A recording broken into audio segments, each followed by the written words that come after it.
posibilidad ng tagumpay o kabiguan, ng ligaya o lungkot. Kaya marapat lamang na tanggapin si Jesus bilang tagapagligtas at Panginoon. At matapos yun ay panariwain ang katapatan at paglapit sa Kanya bawat araw o day by day. Ang day by day ay naglalayong umalalay sa pang-araw-araw na pamumuhay. Narito po si Kuya Ed Lapis sa mensaheng pinamagatang Surviving Impatience.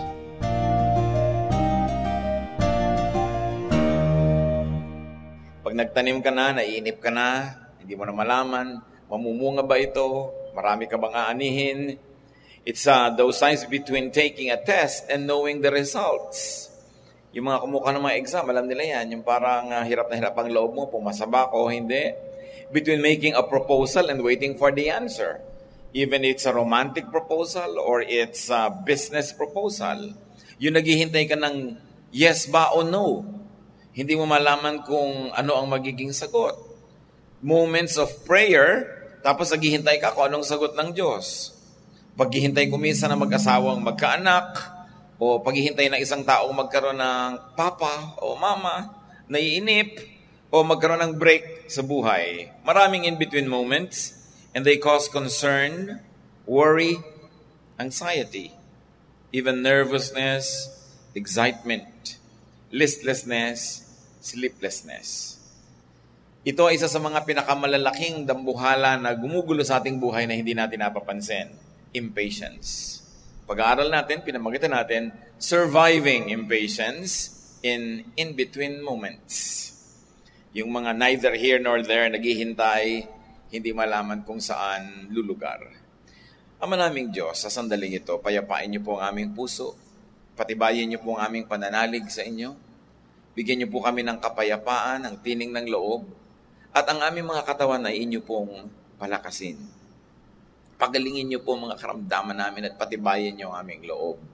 At humihingi kami, Panginoon, ng paglilinis. Nawangin niyo pong kabutihan at kagandahang loob ang sumaamin. Patawarin niyo po kami sa aming mga kasalanan at mga pagkukulang namin. Punuan niyo na inyong pag-ibig, ng inyong pangunawa at ng inyong walang hanggang kabutihan. Nawa, Panginoon, ang aming pag-aaral ngayon ng iyong salita ay maging kapakinabangan sa aming lahat, maging pagkain ng aming kaluluwa, lakas ng aming loob, tibay ng aming pananalig. At ang dalangin namin, bigyan mo kami ng pusong nakatuon sa inyo, handa at kayang-kayang matuto. At kayo naman hinihiling namin maging tagapagsalita, kayo maging tagapangaral, gamitin yung lingkod nyo na tungtungan ng inyong paa, nais naming maitaas kayo, Panginoon, at ang inyong kaliwanagan ay maging amin. Give us your peace, give us your wisdom. We praise you and we thank you as we ask you to protect us from all evil men and evil spirits. In the name of Jesus we pray with thanksgiving. What are the causes of impatience and the anxiety that goes with it? Isa po sa mga pinakamalaking dahilan kung bakit ang mga tao sobra kumisang naiinip, nababalisa, nalilito, naguguluhan, absence of God in the mix. Pagka ang Diyos, napakalaki ng bahagi sa ating puso, sa ating isip, sa ating diwa, sa ating imahinasyon, palaki rin ang palaki yung kapayapaan sapagkat ang pananalig sa Diyos, ang presenta niya sa ating puso ay nagbibigay ng katahimikan ng loob kahit wala pa yung hinihintay natin, kahit hindi pa natin alam yung sagot, nagkakaroon tayo ng kapayapaan. Nagkakaroon tayo ng sobrang impatience and anxiety when we are all by ourselves, meaning we're all into self. Iniisip natin yung ating standard, yung ating pamantayan, panukat, timing, speed na gusto natin, ang gusto nating masunod. Kaya ang nangyayari, hindi naman yun natutupad, nahahati ang ating realidad. Yung gusto natin at yung totoong nangyayari, yung timing natin at yung totoong bilis o kupad ng mga pangyayari, magkaiba, hindi ka isa, hindi ka buo at nahahati ang iyong puso. Kumisa naman, hindi lang yung sa sarili natin, standards ng iba. Inip na inip ng mga kamag-anak mo na mag-asawa ka na, inip na inip ng mga kaibigan mo magkaanak ka na, inip na inip ng mga tao na magkaganito at magkaganong ka, magkaroon ka na ng trabaho, hirap na hirap ka na ka-apply, parang wala ka namang ginagawa. O kaya mga ibang bagay na nagiging Diyos at puon-puona ng ating buhay dahil doon kabalisahan ang nagahari sa ating buhay. Isa pa na pinagmumulan ng impatience, pagkainip at pagkabalisa, is fixation. Yung pagkakatitig, yung sobra mong interest sa isang bagay. An excessive interest in something. Gustong-gusto mo halimbawang gumraduate na, gustong-gusto mong matapos na ang isang project, gustong-gusto mong mapirmahan na ang isang kontrata, gustong-gusto mong ma-close na ang isang deal. And because of that, you have a very limited frame. Yun lang yung kwadro ng buhay mo, lahat nandun lang sa loob nun, at yung nasa labas nun, hindi ka na interesado. It's putting too much importance on something you want and ignoring everything else that is available anyway.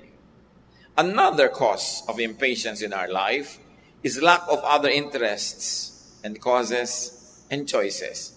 Magkakamag-anak actually yan. Because you are fixated on something, you neglect everything else. At kung minsan dahil yung gusto mong mangyari, ang sobra mo ng pinalaki, nabaligtad na ang yung mga sense of priority and proportion, akala mo nga ang laki na nun.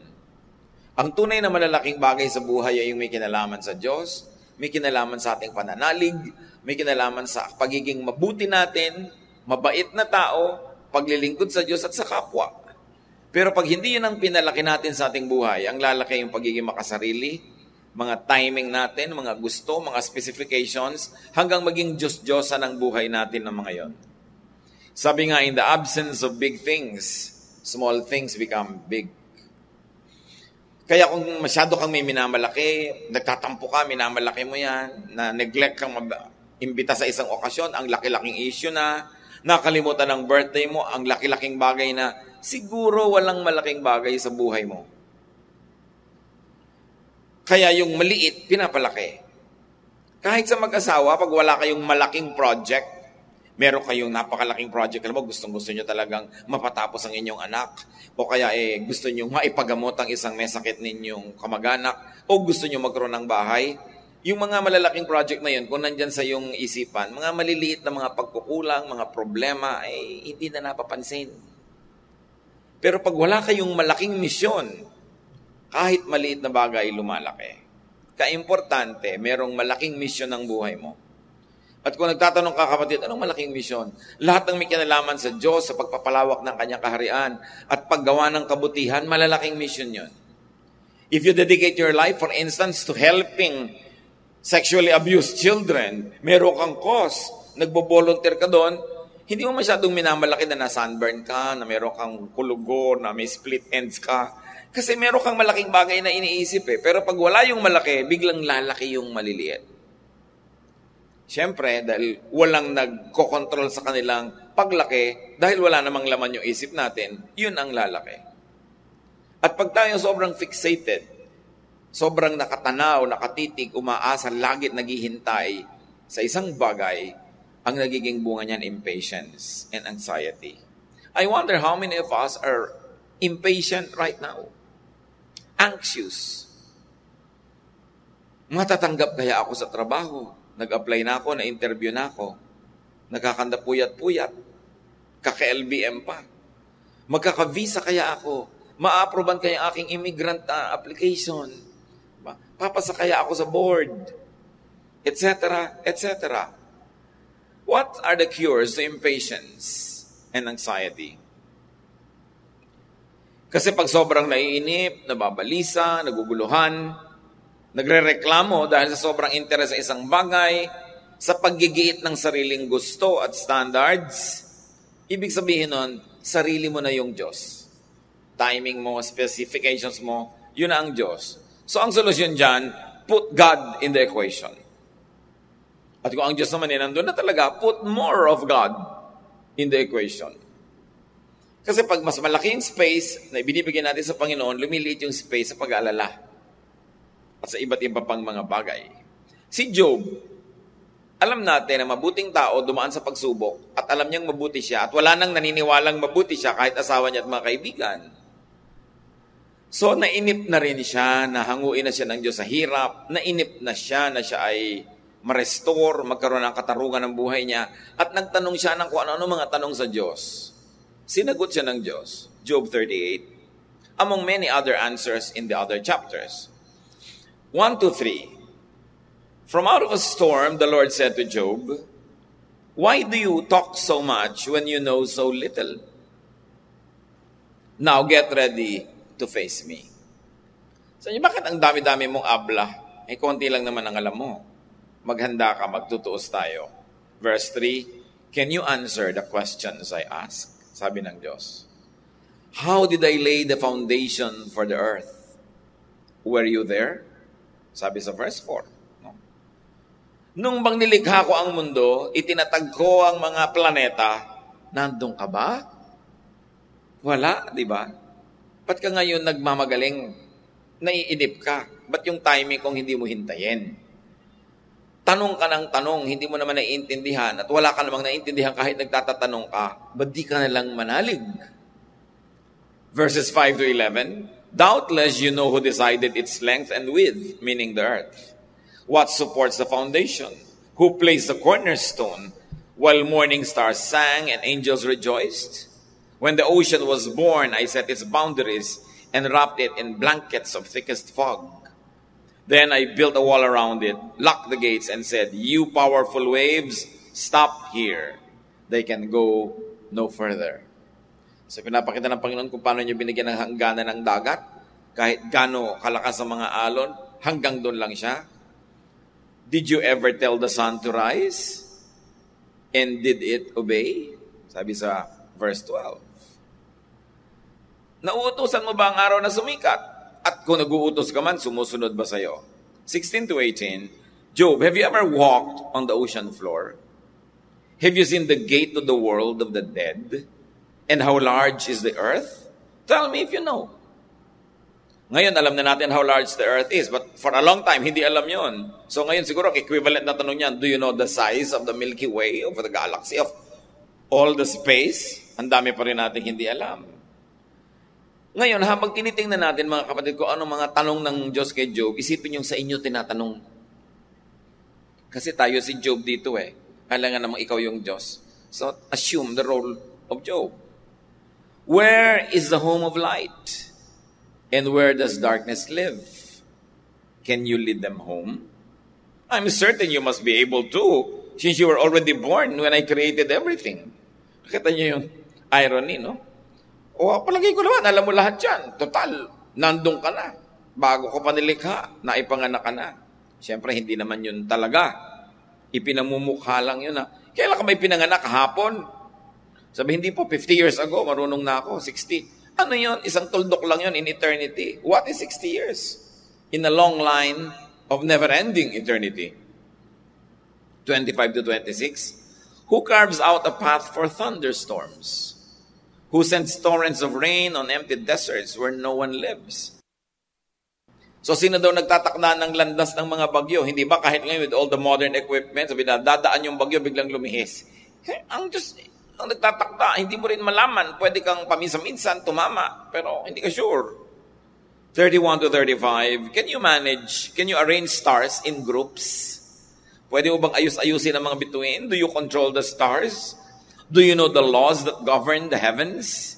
And can you make them rule the earth? Can you order the clouds to send a downpour, or will lightning flash at your command? Pwede ka bang mag-utos sa mga ulap na umulan? Pwede ka bang magpakidlat kung gusto mo? Alam mo ba kung paano pinaandar ang lahat ng mga heavenly bodies? Did you teach birds to know the rain? To know that rain or floods are on their way? Can you count the clouds or pour out their water on the dry, lumpy soil? Bukod sa tanong ito ng Diyos, nakikita pa natin yung mga detalye ng ginawa niya Ikaw ba? Ikaw ba nagturo sa mga ibon na mabatid kung uulan para sumilong na sila? O may dadaang mga bagyo at mga baha para makalikas sila? Hindi mo alam yung mga yan. Ganun. Kaya mo bang bilangin ng mga molecule sa ulap? Diba? Hindi lahat ang sagot. And when starving young ravens cry out to me for food, do you satisfy their hunger? Of course, the obvious answer to all is no. The conclusion, therefore, submit to God's will, to God's time, and to God's way. Huwag kang mainip. Pag nainip ka, hindi ka sa Diyos nakatuon ang pansin mo sa timing na gusto mo, sa specifications na gusto mo, sa bagay na gusto mo. Sabi, ano naman ang malay mo kung yung gusto mo tama sa'yo? Para ba sa'yo? Okay, anxious ka na, gustong-gusto mo nang ligawan ka. Itong isang office mate mo, na ibigay mo na lahat ang baon mo, pati load binibigay mo, di ba? Pati birthday ng nanay niya, nag-a-advance ka pa sa opisina para ibigay sa kanya, inip ka na. Pero natitiyak mo bang siya ang bagay sa'yo? Na siya ang gusto ng Diyos para sa'yo? Gustong-gusto mo nang matanggap ka sa isang trabaho overseas, natitiyak mo bang yan ang bagay para sa'yo o may ibang plano para sa'yo? Okay, nag-apply ka. Ngayon, malalaman mo pa 3 months from now, ba't araw-araw naiinip ka? Ibig sabihin, marunong ka pa sa Diyos? Dapat malaman mo na yung result. Tapos pagka hindi ka pumasa, magagalit ka sa Diyos. Ibig sabihin, talagang alam mo yan ang tama sa'yo, tapos hindi ipinagkait sa'yo, magtatampo ka sa Diyos. Sabi ni Lord, bakit? Kaya mo bilangin ng mga patak ng ulan? Kaya mo bang buhati ng mga bundok? Kaya mo bang paagusin ng mga ilog? Wala ka namang alam. Bakit ka nakikialam? Yan ang masasabi dyan, kasi lagi tayong nainip. 2 Peter 3:8, Dear friends, don't forget that for the Lord, 1 day is the same as 1,000 years. And 1,000 years is the same as 1 day. Kaya inip na inip ka, Lord, 1,000 years po ako naghihintay. 1 day lang sa akin yan. Diba? 1 day, nangulubot na po ako kakihintay dito. Maiksi yan, because I am forever. So, hindi ka dapat nahahabaan o naiiklian sa panahon, isabay mo sa pintig ng puso ng Diyos yung puso mo para hindi ka kakaiba. Magkakaiba kasi ang panukat natin. Pinapakita dyan, iba yung panukat mo eh. Naiiksian ka, nabahabaan ng Diyos. Nahahabaan ka, naiiksian ng Diyos. So, sinong dapat masunod? Kaninong estilo, kaninong paraan ang dapat masunod? Ipinanalangin mo na pala. Di dapat manahimik ka na, ipinaabot mo na sa Diyos ang kalooban mo. Sabi nga sa Bible, even before you call, God will answer. Hindi pa daw nabibitawan ng labi natin yung salita, alam na ng Diyos, sa isip pa lang. Kaya kahit ka hindi mo naman ipanalangin, alam din ng Diyos yung gusto mo. Ba't ka ngayon magpapakabalisa? Psalm 62 verse 5, Let all that I am wait quietly before God, for my hope is in Him. My hope is not in my timing. My hope is not in my style. My hope is not in my specifications. My hope is in Him. Kaya, sa unang na nga nating kaugalian, yung mga matatanda ng araw, bago may sabihin sa'yo, mawalang galang na po. Lalo't medyo magdi-disagree. Nagpapasintabi, humihingi ng paumanhin. Diba? Sabi niya, hindi man po dapat. Diba? Di man dapat na ako'y marinig, pero ito po ang aking abang ideya. Sa kapwa-tao, nagpapasintabi tayo. Tapos ikaw, pag nagdadasal ka sa Diyos, parang alam mo, Lord, ibigay niyo po sa akin to now. Yung, parang alam na alam mo talaga kung anong mabuti sa'yo. Mas marunong ka pa sa Diyos. Hindi ka man lang magsabing, Lord, kung kalooban niyo po sana at kung mabuti sa akin, ito naman talaga yung gusto ko ipagkaloob niyo. Pero kung hindi po, kayo pa rin ang masunod. Yun ang essence ng prayer eh. Magtatanong ko ngayon, ba't ka pa magdadasal? Total, alam na pala ng Diyos. Ba't nga ba? Even your whole lifestyle is a prayer. Hindi mo naman kailangan laging i-verbalize.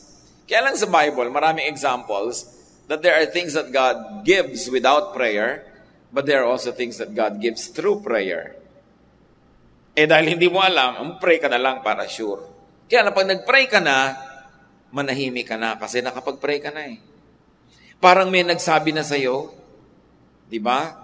Nanay, ibili nyo naman ako ng cellphone. O di alam na ng nanay na kailangan mo ng cellphone o gusto mo. Araw-araw na lang, yun na lang ang topic mo tuwing haharap ka sa mukha ng nanay mo. Di ba maiinis na rin yun? Hindi ka pa ibinibili dahil baka walang pambili. O pinag-iipunan. So ibig sabihin, later. O kaya nabalitaan niyang napakarami ng kabataang nasaksak ng snatcher dahil sa phone. Diba? So, iniintay niya na yung bibilin sa yung cellphone, ang battery ng kotse, para mahirap ma-snatch. Mahirap naman yung anggaan-gaan, madaling agawin na itatakbo pa. So, wala pa, wait. Pero nasabi mo na, so tama na. kung sa tao ayaw mong kinukulit ka eh. Diba? Ngayon, iba naman yung fervent prayer dahil feel mo lang, iulit ka ng ulit sa Diyos, pero hindi naman ganun nagwa-work sa Bible. Pero dapat, ano man yung sagot niya, tanggap mo. Na hindi ko mo mapilit ka, you will no longer take no for an answer. So, Psalm 62 verse 5 tells us, wait upon the Lord. Trust in God. Let God move in His time, and let God move in His way. Hosea 12, 5-6. God's name is the Lord God all-powerful. So return to your God. Patiently trust Him and show love and justice. Sapin-sapin itong verse na to, maraming sinabi. Sabi, God is the name of the Lord. Hindi ba? Diyos nga ang pangalan niya. Panginoon nga siya. So, lumagay ka sa lugar. Pag pinaghihintay ka, di maghintay ka. Alam naman niya nagaganap sa iyong buhay. All-powerful siya, di ba? So, kung gusto niyang ibigay, ibibigay. Pag hindi ibinibigay, di ayaw. O ayaw pa lang ngayon, bukas pa pala nakaschedule. Tapos sabi niya, return to your God. Instead of always being fixated on yourself, on what you want, on what you like, return to your God. Sa Kanya ka sumamba. Hindi sa iyong mga kagustuhan lang. At sabi, at magtiyaga ka, maghintay ka, magtiwala ka. Meanwhile, habang ginagawa mo yon, show love and justice.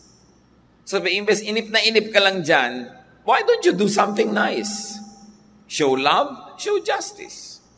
So you turn to God, you pray, meditate, and be patient.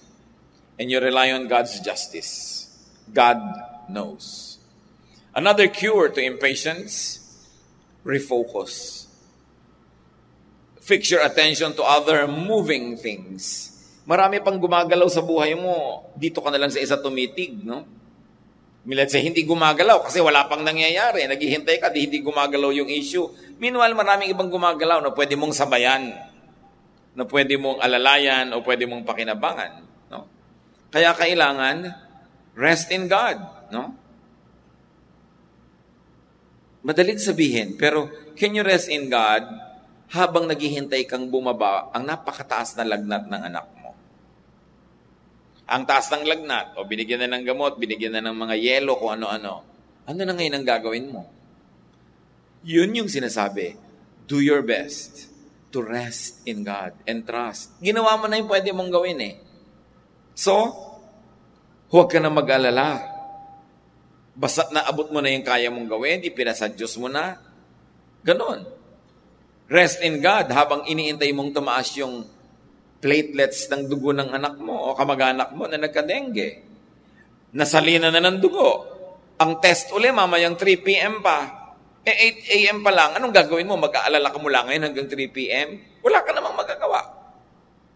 Pag na-operational natin, mga kapatid, itong sistemang ito, ang daming kapayapaan na pupunta sa buhay natin. Kasi madalas, nag-aalala tayo, pero wala namang nauuwi ang mabuting pag-aalala kasi wala namang nagiging bungang maganda. Kasi nag-aalala ka lang, pero yung pag-aalala mo will never benefit someone. O may pasyente, nag-aalala ka, ano naman yung benepisyong mapapala niyang nag-aalala ka dyan? Hindi ka wala ng pagmamahal sa Kanya, hindi ka wala ng pagtitiwala sa Diyos, at hindi ka wala ng kabutihan na maging busy ka with other things. Tulad ng babaeng uliran sa Proverbs 31, 13-31.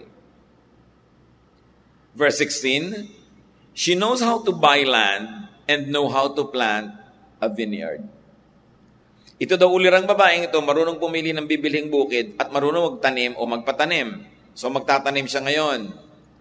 Siyempre, ang planting, nakakainip yan, nakakapag-alala. Babagyuhin, bakit tinanim mo? Sasalakayin ba ito ng makuli, sapat salot? Magkakaroon ba ng El Nino o La Nina? Sa oras ba ng harvest mo, ang dami mong kasabay nag-harvest, babagsak ang presyo? Ano ba talaga ang mangyayari? So isip ka ng isip, pero kahit ano naman isipin mo, may magagawa ka ba? Basta naitanim mo na, inaalagaan mo sa mga tamang oras, nagbubunot ka ng damo, nagdidilig ka, pero bakit ka pa mag-aalala? Nagawa mo na yung gagawin mo. So yung babaeng pinag-uusapan natin sa Proverbs 31, pagkatanim niya, Verse 13, with her own hand, she gladly makes clothes. Hindi niya tinitingnan yung lupa kung kailan lalabas sa ibabaw ng lupa yung mga itinanim niya. So sabi niya, naitanim ko na yan, babalikan ko next week para magdamo, everyday didiligan, pero habang hindi ako nagdidilig, wala akong ginagawa, mananahi muna ako dito. In verse 15, she gets up before daylight to prepare food for her family and for her servants. Maaga siyang gumising. Hinahanda niya ang mga mangyayari, ibig sabihin, hindi siya laging nakahilata sa kama. Kasi yung mga nakahilata, ang napakaraming nai-inventong problema. Yan ang napakaraming nai-imagine sa guni-guni. No? Kaya kung nagsisimula ka ng magguni-guni, bumangon-bangon ka. Diba? Maghugas ka ng kotse, maglinis ka ng mga parts ng bahay mo, magsulsi ka dyan, para hindi ka nag-aalala. Verse 17, she always works hard. You know the benefit of working hard? You become tired. And when you're tired, you sleep.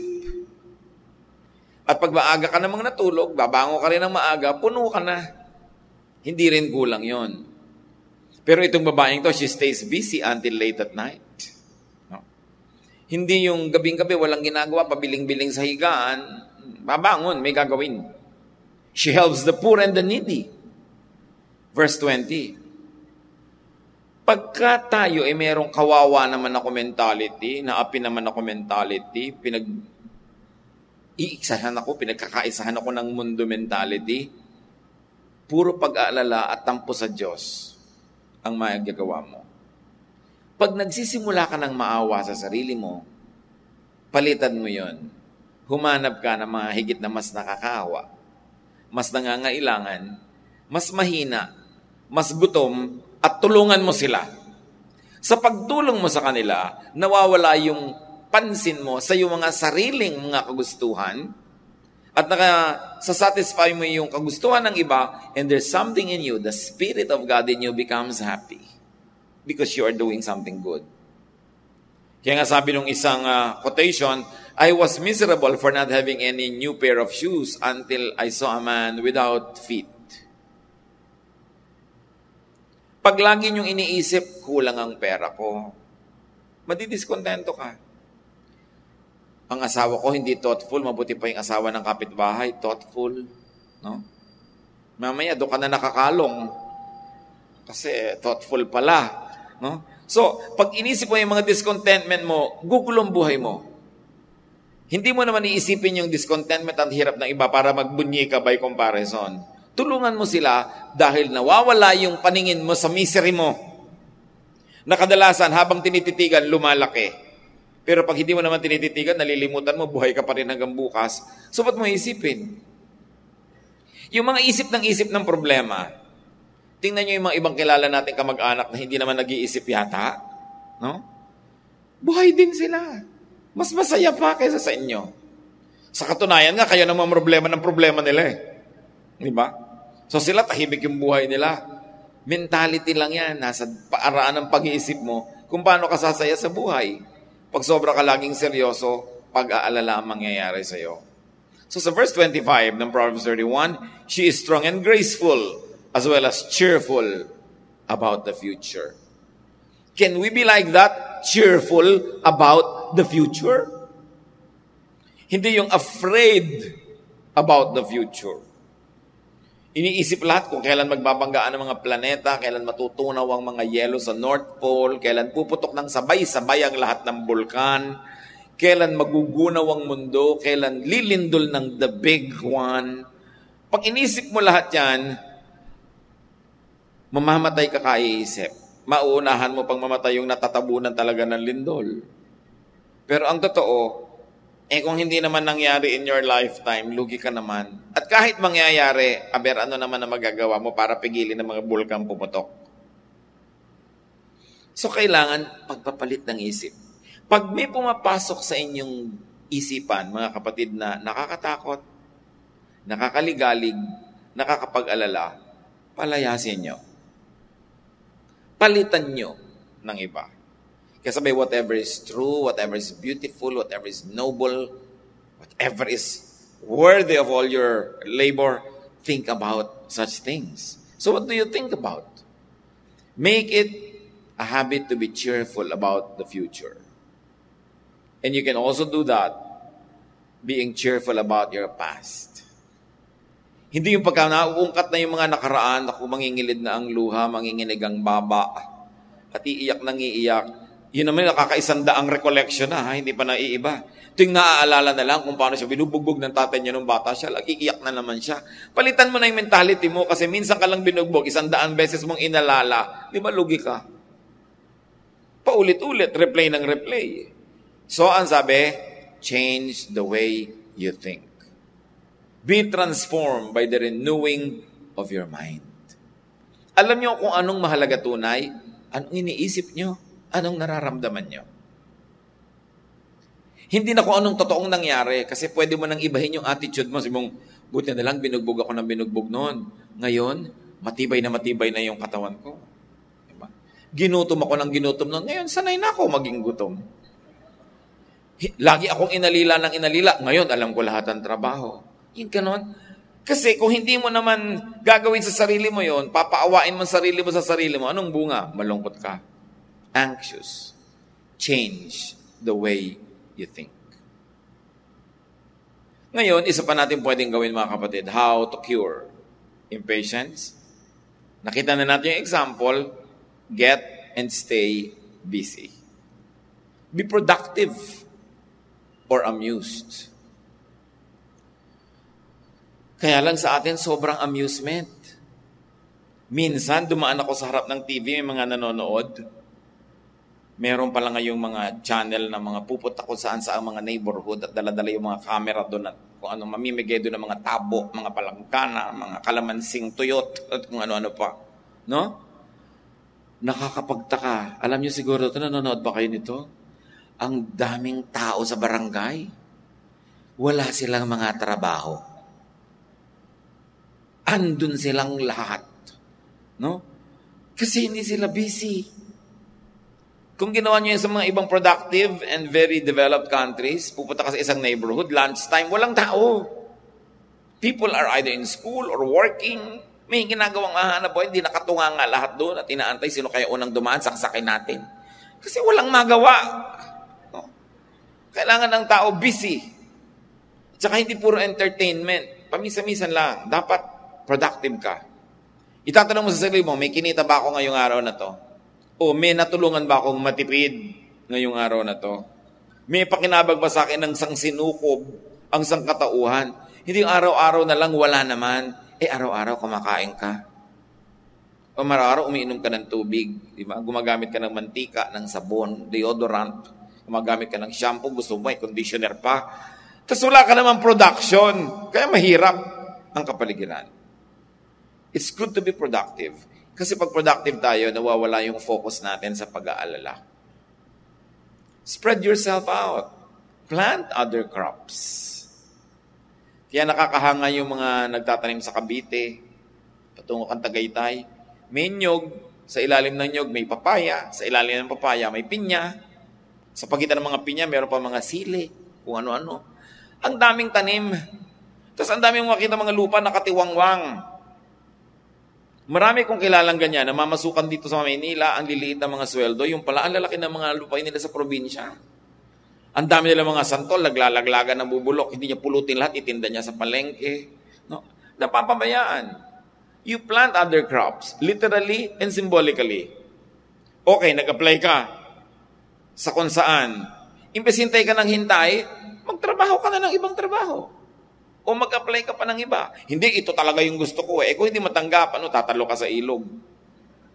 Mag-apply ka pa na mag-apply. Kung sino unang tumawag sa'yo, yung kakain ka lang, di tanggapin mo. Pag tinawag ka uli nung isa, may chance ka. Hindi yung doon ka lang nakatunganga ng nakatunganga.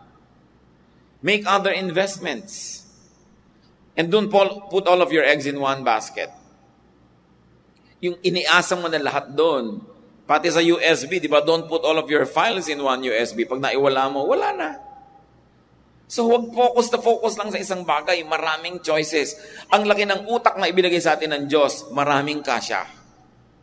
Ang daming talent na ibinigay sa atin, marami tayong pwedeng gawin. If the best thing for you is not there, settle for the next best thing, stop griping, and get on with life. have other options. So don't miss out on the now because you anxiously fast forward to tomorrow. Marami mga tao, hindi naramdamang lumipas ang 3 linggo, walang nakita, walang naalala, kasi walang inaabangan kundi kung ano yung mangyayari 3 weeks later. Don't miss the moment.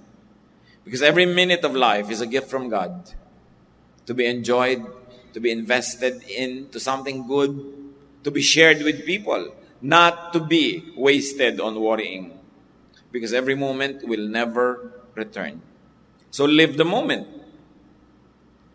Mga kapatid, do not wait. Anong ginagawa mo? Hinihintay ko si ate. May hinihintay. Ba't di ka magbasa?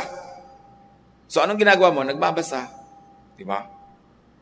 Anong ginagawa mo? Naghihintay kay ganun. Ba't hindi ka magsulat? At hindi ka manahi? Ba't di ka gumawa ng kung ano? Mag-assemble ka ng kotse? Malay mo, makabuo ka.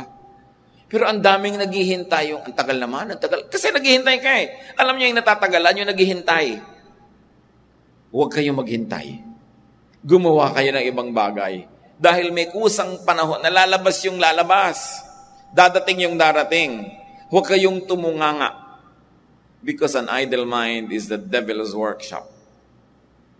Ang bayan natin, ang daming problema. Pero kadalasan yung problema, kakulangan ng civic mindedness. Kakulangan ng concern about the environment and the community na sana nalulutas yun kung palabasa lang tayo, marami tayong nalalaman, mga skills, mga mahuhusay na bagay. Alam niyo, lahat ng maunlad na bayan, ang mga mamamayan palabasa. Pag nasa bus, basa, hindi yung tingin ka ng tingin ng lahat. Daldalan ng daldalan, yun din pinag-uusapan. Diba? Yung mga magkakaibigan, pag nakita, wala man lang magbasa. Dapat dagdagan natin ang pagbabasa. Kasi ang isang aklat na matino, ang tagal ginawa ng author. Yung author, authority, kaya nga siya author, no? So, may katuturan yung librong yon. Babasahin mo lang na 3 araw, yung sinulat niya ng 6 na buwan, hindi ba? Dapat pakinabangan mo yung 6 na buwan niya. Sa 3 araw mo lang nakuha yon. At hindi lang 6 na buwan, buong buhay niya yun. Baka yun na yung karanasan niya. Napakinabangan mo. Sana gusto ko makakita ng mga nakasakay sa bus na nakaupo naman, yung mga hindi nakatayo, mahirap siguro magbasa yung nakatayo, di ba? Nagbabasa ng how to raise goats. Ba? May balak ito mag-alaga ng mga kambing. May kinabukasan ng batang ito. How to raise goats. How to grow mushrooms. O, sino nagbabasa nun? Ang lagi binabasa, sino kaya ang girlfriend ngayon ni ganong artista? Si ganito na ba talaga? Hiwalay na ba sila? Mga pampabrain damage. Anong pakialam mo kung naghiwalay ang ganong artista, ikapitong asawa niya si ganon, nakakalimong abortion na si ganon, anong mahihita mo doon? We've got to change the way we think and the way we feed our brains para magbago ang ating mga buhay. So mga kapatid, pwede nyo bang tandaan yan? Do not wait. Halimbawa, may ikakasal, nakatakdang ikasal, 7 months from now, anong ginagawa mo? Naghihintay ng kasal. Ba't hindi ka magburda? Hindi ka manahi? Gumawa ka ng mga punda? Baka may mangyari pa sa buhay mo. Huwag kang maghintay. Kasi ang panahon, kusang aandar. Itigil mo man ang lahat ng kamay ng orasan, lalakad pa rin ang panahon. Hindi mo kailangang abangan, bantayang dumating. Darating yun. So habang hindi pa dumarating yung gusto mo, keep yourself busy. Don't plant a seed and then dig to see if it is growing. Don't look too far. Look at what is near you and look at what is before you. Huwag kang masyadong mainipin. Ewan ko kung marunong sa inyong kayong magluto gumawa ng nata de coco. Pag na-mix nyo na yung mga ingredients, leave it alone. Huwag niyong buksan at silipin ng silipin. Pag nakalog, hindi mabubuo ang nata de coco. At ang dami-daming hindi nabubuo sa buhay natin dahil silip ka ng silip. Kailangan may iba kang gawin. Natimpla mo na, may gagawin kang iba. Balikan mo after how many days, buo na yung nata de coco mo. Yung kakulitan, yung katatanong-tanong, kapa-follow up, wala, nakakausog, sabi ng matatanda. Nilayuan ka na dahil ayaw mong tumigil. So develop patience. Or change channels. Kung talagang naiinip ka, get busy. Learn to enjoy while waiting. Learn to enjoy during the in-between moments. Because every moment is a gift from God. When you waste it worrying, being anxious, you are being unfaithful to God who gives you time and life. Ama namin, salamat sapagkat pwede namin pag-isip-isipan yung mga nauubos na oras namin sa paghihintay, sa pag-aalala, na ang totoo ay wala naman kami napapala. Ituro nyo sa amin kung paano bibigyan ng direksyon ng aming pag-iisip. Na pag kami natutuksong mag-alala, mag-isip, mainip, we be busy with other fruitful things. Kambala namin ito ng pagtitiwala sa inyo at magkakaroon kami ng kapayapaan. Dalangin namin kung may mga kapatiran ngayon dito, itong kalagayan, sobrang naiinip o mainipin, hipuin yung puso namin. Help us, Lord, at sa pag-iisip namin at pagpapalit ng paraan ng pag-iisip, sa tulong nyo, mas magiging panatag ang aming loob, mas makikita namin ang ganda ng buhay. Pagbulay-bulayan natin ang ating mga pinagsalusaluhan, panalangin nyo inyong mga sarili, lalo kung may mga kilala kayong sobrang anxious at naiinip, pray that God will be gracious at mabuksan ang isip nila na maalala at maisip ang ating mga pinag-aralan. Ama namin, sa aming pananatahimik sa iyong presensya, gamutin mo ang aming mga pagkamainipin, ang pagiging mapag-alala. Turuan mo kami, Lord, not to wait, but to be busy. And if ever we will wait, that we wait only upon you, O God. That we wait in faith, trusting you, that you know what you're doing, and that your timing is perfect. Magbulay-bulay tayo, makipagniig sa Espiritu ng Diyos.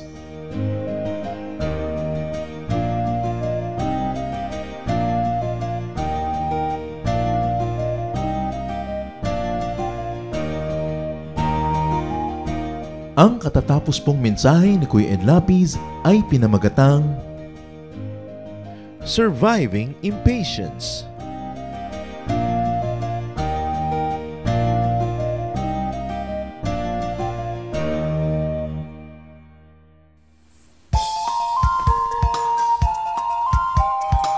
Mapagpalang araw sa lahat. Ako po si Pastor Melan Dilo-Dilo. Inaanyayahan po namin kayo na dumalo at makisaya sa Jesus Celebration sa ating day-by-day PTTC or Philippine Trade and Training Center tuwing 3 beses sa isang buwan sa address na ito, 2330 Rojas Boulevard, Corner Senator Hill, Puyat, Pasay City. Katabi namin ang World Trade. Para po sa detalye ng schedules at location, narito po ang ating contact details. 0917-847-8405 o sa ating Facebook, Day by Day Jesus Ministries PTTC. Halina, ipagdiwang ang Panginoong Hesus!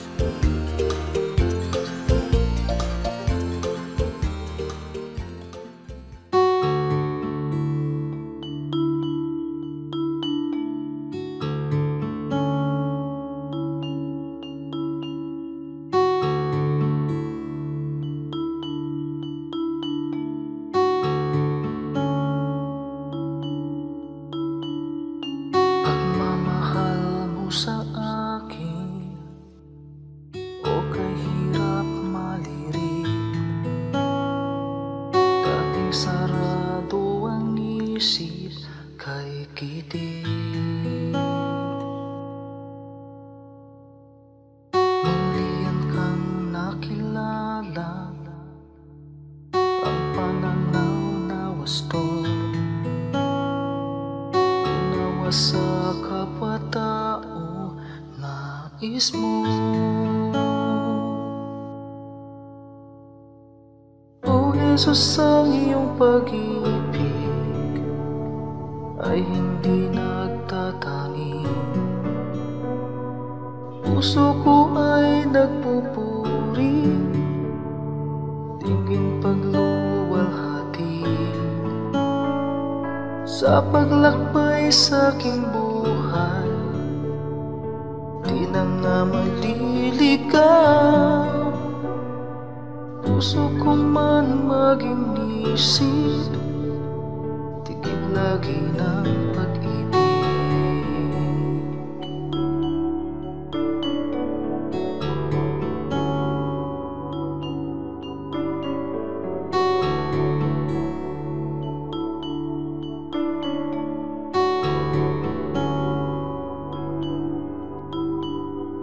Kung ako'y magsalita man, wika ng bawat tao. Kung pag-ibig ay wala, tila batingaw. Ang dalisay na pag-ibig ay mapagpahinuhod, at hindi nga nagkukulang kailanman. O Jesus, ang iyong pag-ibig ay hindi nagtatangi.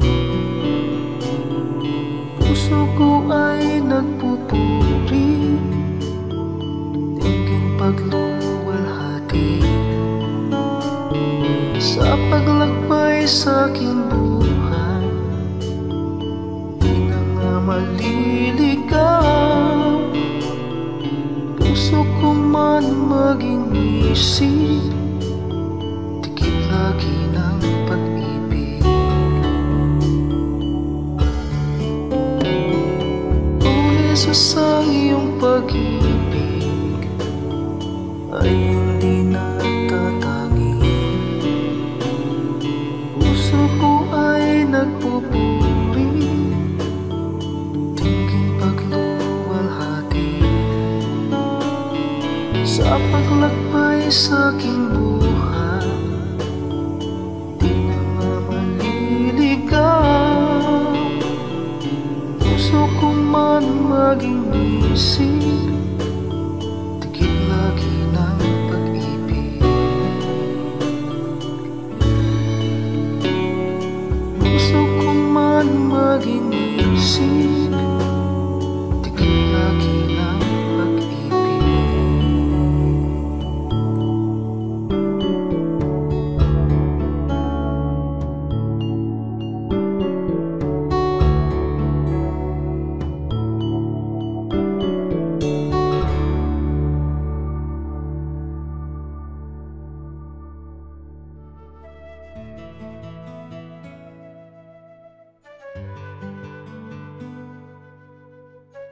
Bakit hindi naaalagaan ng mga lumang bahay?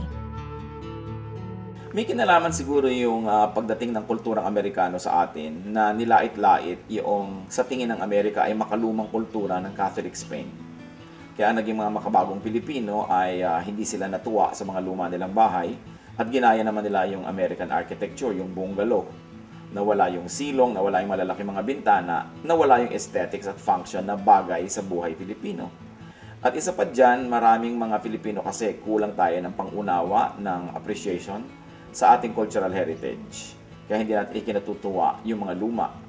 Tapos, superstitiously speaking, nai-equate pa nila yan sa mga multo, sa mga kababalaghan at mga horror, kaya lalong kumonte ang nagmamahal. At siguro may isa pang practical consideration na yung mga tagapagmana ng mga matatandang bahay, ang tagal bago nila malaman kung sino talaga magmamana nun. Kaya walang gumagastos para ito i-maintain, i-repair, dahil baka hindi naman niya manahin. Palagi ko, pag pinagsama-sama yung mga yan ang dahilan kung ba't hindi natin aalagaan ang mga luma nating bahay na ang katotohanan lang ay napakahalaga at dapat ingatan. Kasi ang architecture is one of the highest testimonies of a civilization. Iyan ang nagpapatotoo ng taas ng antas ng isang kabihasnan. Kaya dapat pahalagahan yung na-achieve na ng ating mga ninuno in terms of architecture.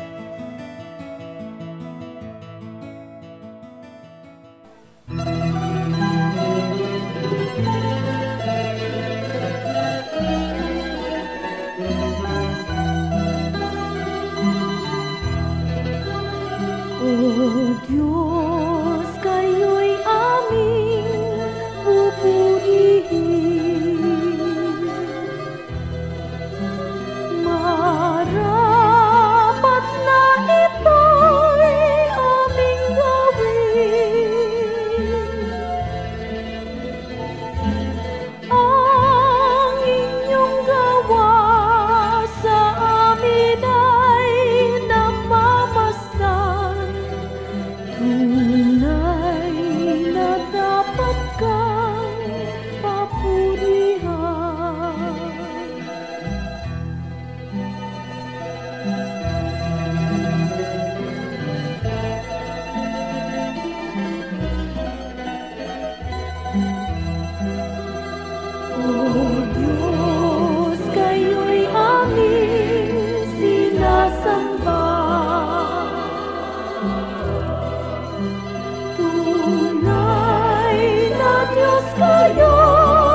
Sa inyo po, Panginoon, lapat itong aking loob na sumilong at pasakop, makisuno at sumukob.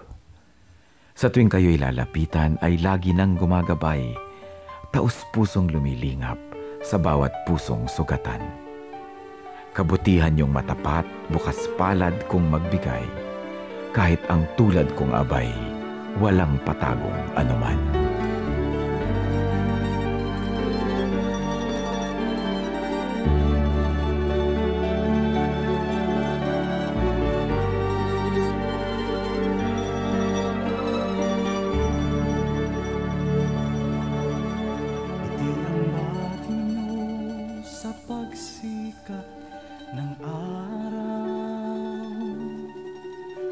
Sa karilagan ng takip silim at sa kandili nyo ako'y hindi maliligaw. Latnan man ng unos sa lalim ng dilim. Kung sisikapin kong bilangin ang mga bituin, isa-isahin ko man bato sa buhangin.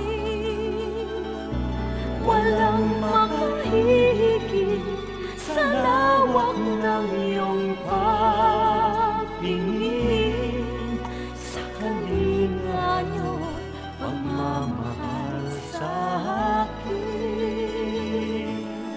Alleluia, Alleluia, Alleluia,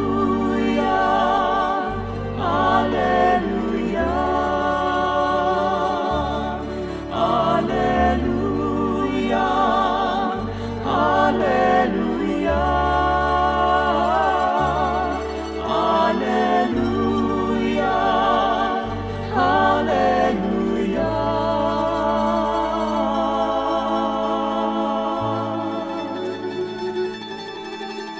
Ang aming nais ko'y purihin ka sa magdamag, makasama ka maging sa aking hatid. Ako'y nagagalak sa kaligtasan niyo't habag, pagkat paglapit ko, ngiti ang iyong batid. Alleluia, Alleluia,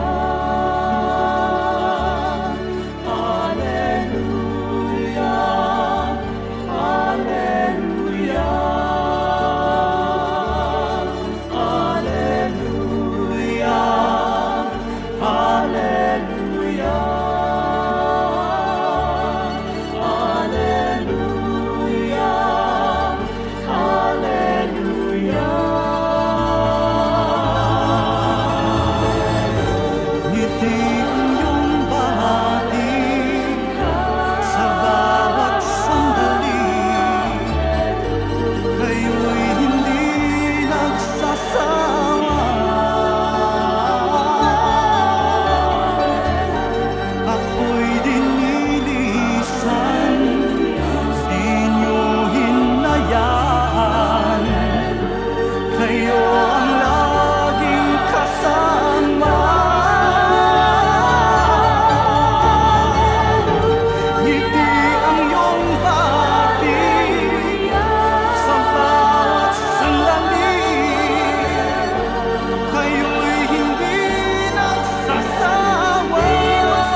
Oras na po para pansamantalang magpaalam ang programang Day by Day.